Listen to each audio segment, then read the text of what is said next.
hire 50 to 60 wetbacks and to pick tomatoes. You know, it takes 2 people to pick the same tomatoes now. It's all done by machine. Okay, so since saying that, he apologized, saying he didn't mean to be disrespectful, but members of his own party have been hammering him over the slur. House Speaker John Boehner said Congressman Young's remarks were offensive and beneath the dignity of the office he holds. I don't care why he said it. There's no excuse. So let's talk about this. Joining me now is Amy Holmes, anchor of Real News on The Blaze. Good morning. Good morning. And Jason Johnson, he's with me now, professor of political science at Hiram College and chief political correspondent for Politic365.com. All right, Amy, is this an overreaction at this point, condemning this comment by a congressman who's been around the block a few times? I don't think it's an overreaction. I think it's totally appropriate for Republican leadership and Republicans more generally to denounce these remarks. I mean, they're completely beneath the dignity of the office, as Speaker John Boehner had to say, and absurd in this day and age that a public official would use such a term.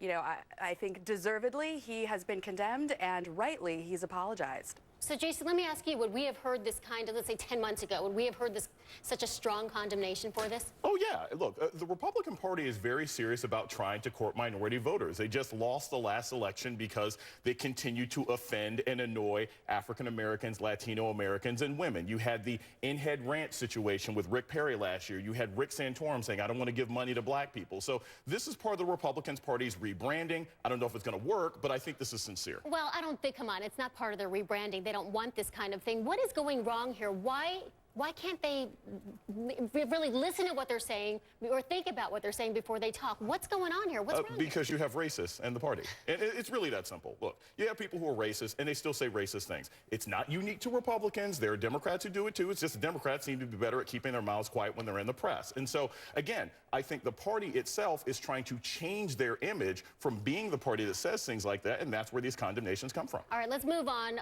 Sarah Palin. Actually, I don't want to move on from that remark. Okay. I think that we see that the outrage generally goes in one direction. We had Loretta Sanchez, a Democrat from California, back in 2010, talk about how the Vietnamese were taking over her seat, a very racially charged comment that she made on Univision. We also have our Vice President of the United States, who is quite infamous for his, let's say, uncouth remarks, like walking into a 7-Eleven and all you hear are Indian accents. I think what we hear is that one party gets the public condemnation while the other party slides away. One party has a long-term reputation of saying these kinds of things over and over, and that's why they're in trouble. Amy, I made a point of saying that the Democrats do it too, yes, but the Republicans have a worse reputation, and that's why they have to spend $10 million in order to get minority voters. That's their problem. It doesn't mean that's how everyone feels. Let's let Amy talk for a minute. Amy, you know, what is going on here? Because I asked Jason the question. Let me ask you, what is it going to take for a turnaround in the Republican Party? You know, obviously the Republicans have had big issues. They're trying to do this turnaround. They're just not doing it. What is it going to take? Well, I think that we saw in this last election cycle that President Obama was very successful in reaching out to the Hispanic vote, to the female vote. The African-American vote tends to go 90% plus for any Democrat. I think for the Republican Party, what they need to do is to make really concerted efforts, not just for the talk and the rhetoric, but to really reach out into the community, talk to folks, and find out what are the problems you're facing, what do you need from your public officials, and have a real conversation and inviting everyone to the table. So often we get so focused on the national stage, what's going on in Washington, D.C., without really, getting in there and doing the really hard work of representing everyone. I think Republicans need to do that. I think that's a fair critique. I think it's unfair, however, to be just slandering the entire party without being even-handed and noticing that, for example, Robert Byrd, a member of the KKK, retired in very good standing with the Democratic Party. So it goes both ways. All right, let's go ahead and just move on. Sarah Palin, always a good talker here. Her PAC put out an ad this week. Look at this. Sarah Palin jumped in early and supported Rand Paul. She supported Marco Rubio, Tim Scott, Pat Toomey, Nikki Haley, Deb Fischer, Jeff Flake, and myself. The next election is 20 months away.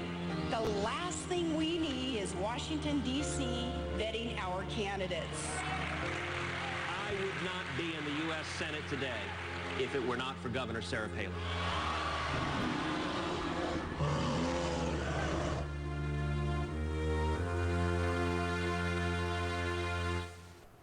Jason, what's the point? I think it's a great ad, and I think it's a good commercial for Sarah Palin. Look, she's out there trying to make sure that she stays relevant, and that's really important for somebody who hasn't served in office for several years, who actually had a bad record of endorsing candidates in 2010. The issue is Sarah Palin, she's a bit old hat. She's like boy bands and Desperate Housewives. You know, she's not that relevant today, but I think this is an important part of the process. Amy, what do you think? I would agree with that she's trying to stay in the mix, but we do know that Sarah Palin, she's able to whip up crowds. She is still able to raise a lot of money and was very influential in the last 2 election cycles in her support. I think of Nikki Haley, for example, in South Carolina, if you remember the Mama Grizzly Bear contingent from Sarah Palin. So I'm sure that these politicians are very happy to have her help, particularly in a Republican primary. All right, Amy Holmes, Jason Johnson, thanks for a nice fiery discussion. Thank you. Michael Jackson's death trial begins next week, and you won't believe how much